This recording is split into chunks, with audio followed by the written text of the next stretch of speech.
श्री शिवाय नमस्तुभ्यम दोस्तों, मैं हूँ प्रीतिका और आज आ चुकी हूँ मैं कोड़िया, जहाँ पे शिव महापुराण कथा हो रहा है और आज है कथा का लास्ट दिन। तो आप अंदाज़ा भी नहीं लगा सकते कि कितना भीड़ है यहाँ पे। तो आप वीडियो के माध्यम से घर बैठे देख सकते हैं कि यहाँ पे छत्तीसगढ़ के कोड़िया में आज कथा का लास्ट दिन है और आज लगता है पूरे छत्तीसगढ़ और बाकी जगह से भी, जहाँ से भी श्रद्धालु आए हुए हैं, पूरे सभी लोग जो है वो कथा स्थल पे आ चुके हैं कथा सुनने के लिए। तो आपको बैक कैमरे से दिखाती हूँ कि यहाँ का जो सीन है ना वो देखने लायक है। इतनी भीड़ है, इतने श्रद्धालु आए हुए हैं। आज तो पता नहीं कितने लाख लोग पहुँचेंगे, पता ही नहीं। आज तो एकदम लगता है कि यहाँ पैर रखने का भी जगह नहीं रहेगा, इतना भीड़ है, इतना भीड़ है। सड़क पे जो है वो 5 बजे, सुबह 5 बजे से ही लोग निकल चुके हैं अपने घरों से, क्योंकि सबको आज का कथा जो है वो सुनना ही है। नाम लो श्री शिवाय नमस्तुभ्यम। और देवादिदेव महादेव से जब कोई तुमसे कहे कि तू ये नहीं कर सकता, तब देवादिदेव महादेव का नाम लेकर देवादिदेव महादेव से कहो, ये मुझसे कह रहा है कि तू ये नहीं कर सकता। बाबा की ये बड़ी करुणा उदारता, शंकर की उदारता, ये शिव तत्व है। औघटी रूप से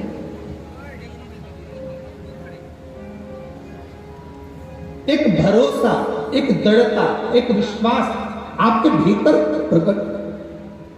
झूठ की जिंदगी नहीं, असत्य की जिंदगी नहीं। कितना भी तुम झूठ बोल लो, मरने के बाद लोग एक नाम तो जरूर लेंगे कि राम नाम। बोलो जम से बोलो जरा, राम नाम सत्य।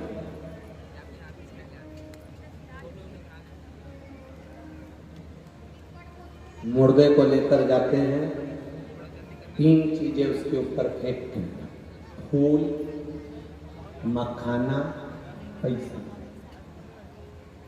किसी ने पूछा कि फूल श्रद्धांजलि के लिए फेंकते हैं, मखाना घर पूरा फूला हुआ छोड़कर गया है उसके लिए फेंकते हैं, पैसे क्यों फेंकते हैं? हमने कहा पैसे इसलिए फेंकते हैं, पूरी जिंदगी जोड़ जोड़ के मर गया, अब तेरे बाप में दम हो तो उठा तो बता। उठा, छाती पे पड़ा एक का कल्ला, उठा लेगा? खड़ा खड़ा। ये घर में जो बुजुर्गों के फोटो लगे रहते हैं ना, घर में जो पितरों के फोटो लगे रहते हैं, बुजुर्गों के फोटो लगे रहते हैं, जो मर गए उनके फोटो लगे रहते हैं, वो हमको प्रेरणा देते हैं। हम भी जोड़ जोड़ कर चले गए, आखिरी में दीवार पर टंग गए।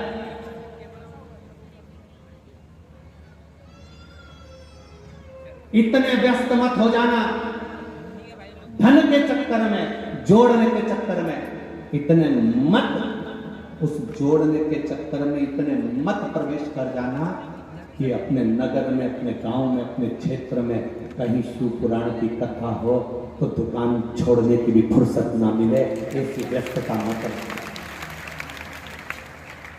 अपने नगर में, अपने गांव में, अपने क्षेत्र में अगर शिव महापुराण की कथा मिले, 5 दिन 7 दिन नहीं जा सकते, कम से कम एक शुरू में नहीं आ सकते तो आखिरी के दिन तो सवेरे जल्दी कथा होती है, 8 बजे से 11 बजे तक। मार्केट खुलता है 11 बजे के बाद। कम से कम अपनी पत्नी से कहो, मैं भी तेरे साथ कथा में चलूंगा, 1 दिन की कथा सुनूंगा, मेरी भी जिंदगी सार्थक कर, मेरा भी जीवन।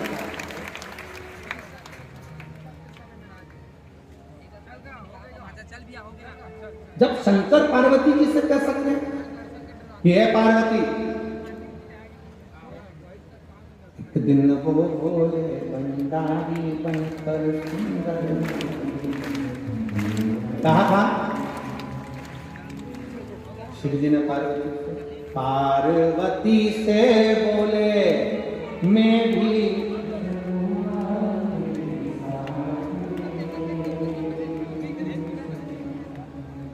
राधा संग शाम नाचे मैं भी।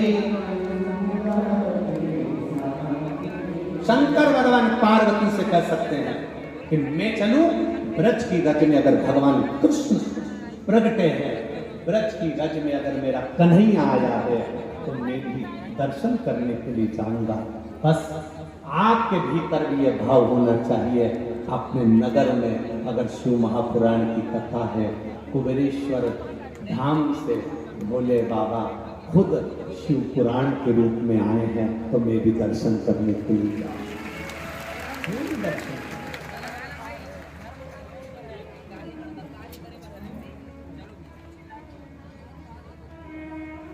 मैं भी पहुंचूंगा एक ब्रज की रज में, मथुरा ब्रज 84 कोस में, ब्रज की रज में कोसी कला के अंदर, मथुरा के पास में कोसी कला, ये ब्रज की रज में आता है। तो मथुरा में छोटी छोटी गलियां हैं तो बड़ी बड़ी कथाएं करना बड़ा मुश्किल हो जाता है। ब्रज रज में वृंदावन में भी छोटी छोटी गलियां हैं तो वहां पर भी बड़ी जगह मिलना, इतना बड़ा व्यवस्था होना थोड़ा कठिन पड़ जाता है। गोकुल में भी छोटी छोटी जगह है, बरसाने में भी छोटी छोटी गलियां हैं तो बड़ी बड़ी व्यवस्था करने में थोड़ा समय लग जाए, जगह नहीं मिल पाए।